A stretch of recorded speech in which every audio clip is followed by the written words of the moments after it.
donc Jean-François Kandji-Kambé, Daouda Tal et Malika Achar, nos éditorialistes, sont toujours avec nous. Atteindre l'autosuffisance en riz en 2017, c'est l'objectif fixé par le gouvernement sénégalais dans le but de promouvoir la consommation locale et éviter les dépenses enregistrées dans l'importation du riz. La décision a été prise ce 2 février. Les détails avec ce reportage de notre correspondant Guévanidou.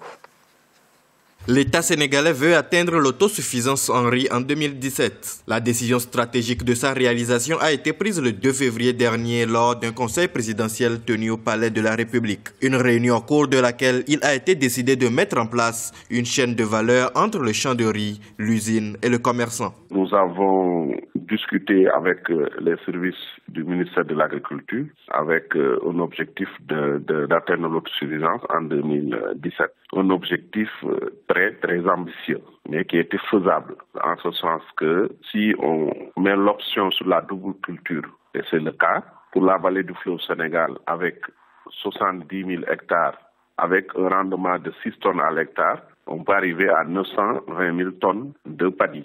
Le reste serait fait en système pluvial. Le Sénégal importe 800 000 tonnes de riz par an pour un coût de 200 milliards de francs CFA selon les chiffres officiels. Actuellement, la production du riz local est estimée à 350 000 tonnes par an. Cette céréale alimentaire subit la concurrence de celle importée sur le marché, un défi à relever selon les producteurs. Techniquement, il est possible d'atteindre l'autosuffisance en 2017. Mais je disais tantôt que c'était très ambitieux, donc il faut se mobiliser pour mettre en place les moyens du point de vue réflexion des aménagements, du point de vue disponibilité de tracteurs et le financement de la production, mais aussi le financement de la collecte. Aujourd'hui, une des grandes difficultés, c'est la commercialisation du riz blanc qui subissant la compétition déloyale du riz importé. Pour réussir son pari, le gouvernement mise sur 60% de la production en irrigué et 40% en fluvial. Un fonds de 8 milliards de francs CFA est mobilisé et 450 tracteurs seront bientôt mis à disposition des paysans. L'État sénégalais ambitionne produire 900 000 tonnes de riz paddy pour la campagne 2014-2015. Daouda, un objectif atteignable ou un objectif prétentieux? Un bel objectif en tout cas. Après, est-ce qu'il est atteignable ou pas? Bon, rien n'est impossible dans la vie, on va dire. Sauf que il faudra mettre les moyens et la date, elle est proche. En 2017, on est 2015, donc en 2 ans et demi.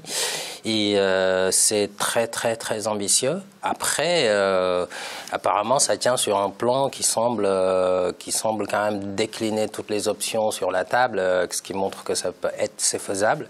En tout cas, il faut souligner que pour y arriver, il faudra transformer la culture du riz aujourd'hui comme c'est pratiqué au Sénégal, parce que le Sénégal est caractérisé quasiment par la monoculture. Donc on cultive la vallée du fleuve au nord, là on cultive le riz.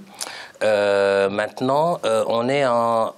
L'option qu'on a eue depuis longtemps, c'est 80% en irrigué, 20% en pluvial. Aujourd'hui, comme le dit le reportage, il faudra du 60-40.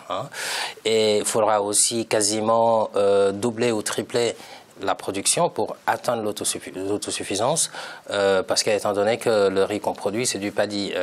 En termes, le tonnage qu'on donne, généralement, c'est du paddy et il faut en extraire du riz que l'on peut manger. Donc tout ça... renforcer le plateau technique agricole, etc., ça me paraît important.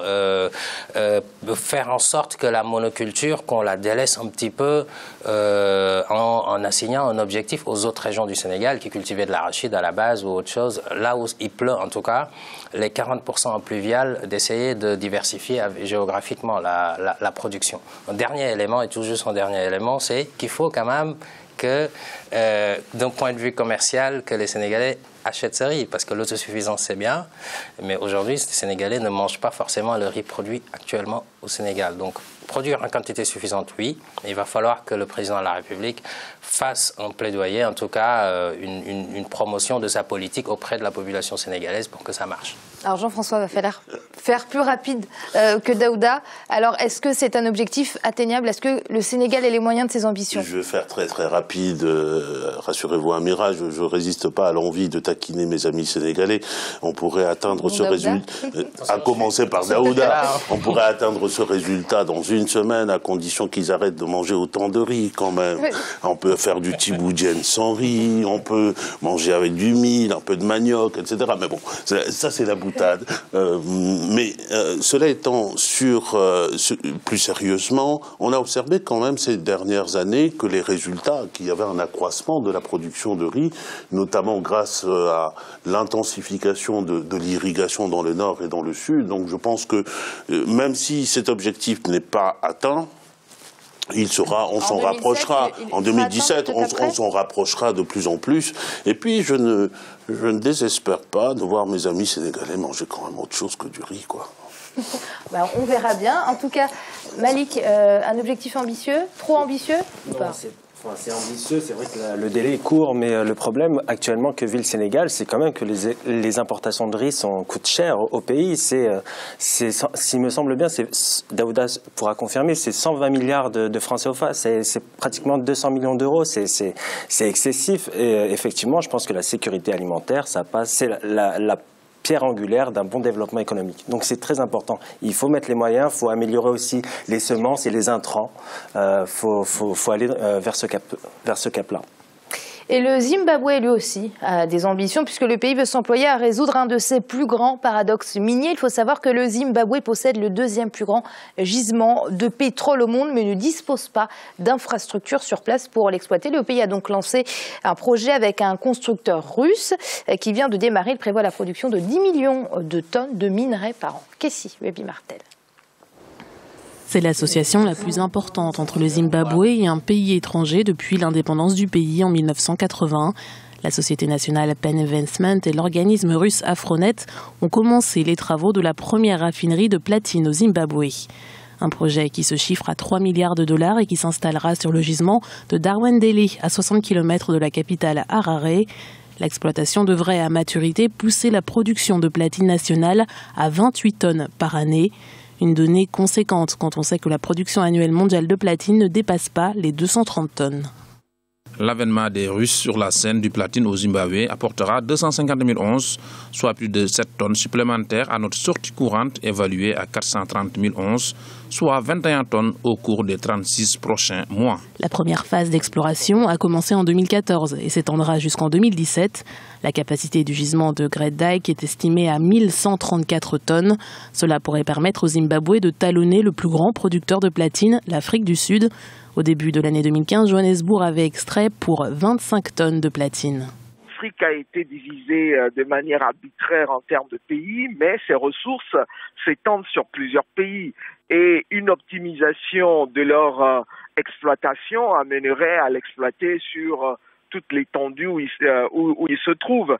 Donc, si on arrive à harmoniser ces politiques, ça permettrait de pouvoir avoir un partenariat gagnant-gagnant, un peu comme dans certaines industries, les structures arrivent à harmoniser leur politique. L'exploitation pourrait également être bénéfique pour lutter contre le chômage. Selon le président du conseil d'administration de la société, le projet devrait permettre la création de 15 000 emplois. Malik, un sacré paradoxe. Le pays qui possède le deuxième plus grand gisement de pétrole au monde, mais ne dispose pas d'infrastructures pour l'exploiter. Oui, c'est un problème. Les réserves de platine sont sous-exploitées. Et bon, ce partenariat, quand même, il faut le saluer, je pense. Je vais être optimiste cette fois-ci. Il me semble que normalement 51% des parts de la société qui va exploiter les mines de platine appartiendra à l'État du Zimbabwe. Moi, je pense que c'est une bonne chose. C'est une bonne stratégie. Je pense que c'est intéressant, d'autant plus que le prix de la platine quand même est aujourd'hui de 1300, je crois, 1200. Alors là, ça sera vérifié, mais je crois que c'était 1250 $ l'once, c'est 2 fois plus que l'or. Le Zimbabwe peut explorer ses réserves maintenant et c'est nécessaire pour son développement économique parce qu'effectivement, ça n'a pas été le cas. On voit qu'en Afrique du Sud, il y a eu plusieurs grèves qui ont miné ce secteur et le Zimbabwe peut reprendre la relève et attirer de grands consortiums internationaux. Daouda, une belle avancée. Oui, une belle avancée, et surtout que c'est une joint aventure. Donc, dans ce cas de figure, voilà. Exactement. Donc, je pense que c'est ce qu'il faut faire en Afrique, d'ailleurs, hein, plutôt que de laisser exploiter les ressources par une entreprise 100% étrangère qui vous verse que des impôts. Là, au moins, on sait que l'État peut imposer un certain nombre, dans le cadre opérationnel, dans le travail, un certain nombre d'emplois, etc. Voilà, tout à fait, pour éviter ce qui s'est passé en Afrique du Sud. Exactement. Et je pense que c'est un matériau qui a le vent en poupe, entre guillemets. Donc, l'État devrait pouvoir s'en sortir, en tout cas, sur ce projet-là. Hein. Alors Jean-François, est-ce qu'on peut espérer que les richesses tirées de ce grand projet, hein, s'il va à terme, pourront être redistribuées à la population ? Là, je n'ai pas de boule pour prédire l'avenir. Jusqu'à maintenant, si on tient compte de la pratique des États africains, les minerais ne sont jamais exploités au profit de la population et la redistribution. On y arrive péniblement. Lorsqu'on y arrive, on peut espérer que là, ce sera le cas. Mais comme mes amis, je voudrais insister sur le fait que c'est une initiative que je trouve heureuse parce que d'abord, ça diversifie. Ça diversifie les financements du développement avec la formule qui a été prise. Et puis, je pense que ça va durer longtemps quand même. C'est une mine qui est très, très, très abondante. Et puis, les produits dans lesquels cela entre, notamment l'industrie automobile. Et puis, il y a aussi la joaillerie depuis fort longtemps, n'est-ce pas, Amira? Les bijoux que vous portez, il y a au moins entre 70 et 80% de platine dedans pour assurer la dureté, au moins. Et il y a même maintenant des bijoux à base de platine. Donc, et puis des disques durs, etc. Donc nous sommes dans un produit porteur de haute technologie comme de tradition, de ceux qui veulent faire plaisir aux belles femmes. Donc, avec les bijoux. Donc, et puis, deuxième mine quand même, deuxième minerai, deuxième producteur, non pas producteur, mais deuxième réserve de platine d'Afrique et du monde. Donc, c'est une belle promesse pourvu que les dirigeants du Zimbabwe en fassent bon usage pour leurs concitoyens. Et on va passer aux chiffres du jour qui concernent, Daouda, le Sénégal. 800 millions de francs CFA, c'est le manque à gagner pour le secteur touristique du Sénégal. Malik? Ah oui, on change. Oui, je pense que la raison... J'ai beaucoup parlé pour l'instant. L'épidémie d'Ebola a mis à mal le tourisme sénégalais. Maintenant, j'espère que cette perte va être compensée pour l'année prochaine. Ça va être difficile, hein, mais voilà. Daouda? Ah, vous m'interrogez? Oui, quand même. Oui, tout à fait. Bon, je rejoins Malik, hein, mais de façon plus globale, effectivement, le tourisme a été mis là. Ebola est passé par là et du coup, les perspectives sont moins importantes. Mais dans il n'y a pas eu qu'Ebola. Il n'y a pas eu qu'Ebola. Justement, j'allais dire, Amira, dans le cas du tourisme sénégalais, la chute, elle est là depuis plus d'une dizaine d'années. Hein. Ce pays qui a été la première destination touristique en Afrique de l'Ouest a vu quand même ses touristes chuter en nombre et en recettes parce qu'il y a des politiques successives. Je pense que le Sénégal excuse-moi de t'interrompre, a bien fait de fermer son secteur aérien et maritime parce que ça aurait pu être plus grave. Parce que si vous avez des cas d'Ebola au Sénégal, ça peut se répandre rapidement et ça peut être encore plus dévastateur pour la suite. Je ne suis pas sûr que si ça n'a pas été le cas... Non, mais je pense surtout que le mal du tourisme au Sénégal, quand même, est plus structurel que ça, est plus profond, en fait. Vous avez la principale station balnéaire qui est Salé-Portudal, voilà, que tout le monde connaît quasiment, qui est victime de l'avancée de la mer. Hein. Des hôtels ont fermé, etc. On a eu le visa Amira. Maintenant, pour se rendre au Sénégal, il faut un visa, c'est un coût. Et il y a eu des politiques qui se sont succédées, des stratégies qui n'ont pas forcément fonctionné. Donc, il est temps qu'avec le nouveau plan Sénégal émergent, que ce volet tourisme soit mis en œuvre et bien mis en œuvre. Jean-François, très vite. Oui, très vite, mais je pense qu'il y a plusieurs facteurs. On a évoqué Ebola, on a évoqué le visa. Je ne peux pas ne pas évoquer non plus le tourisme à la mode comment je disais tout à l'heure, de Club Med, le club Méditerranée a une chute générale d'ailleurs. Un peu partout, qui touche aussi le Sénégal. Et je pense que, là c'est le versant négatif, mais le Sénégal est en train de développer une autre politique de tourisme pour attirer, non pas le grand tout venant, mais pour attirer des businessmen, etc. Donc c'est aussi l'occasion d'un renouvellement de la politique du tourisme du Sénégal et je m'en réjouis. Et ce sera le mot de la fin. Merci Jean-François d'avoir été avec nous. Je vous remercie, Amira. Au revoir à tout le monde. Merci Daouda. Merci Amira, c'était très agréable comme émission. Surtout quand on parle de Sénégal. Et merci à vous Malik de nous avoir accompagnés. Merci Amira, ce fut un plaisir. C'est donc la fin de cette émission. On se retrouve demain pour la suite de l'Africa Newsroom avec un dossier du jour consacré à la dynamique de l'intégration régionale sur le continent africain. À très vite.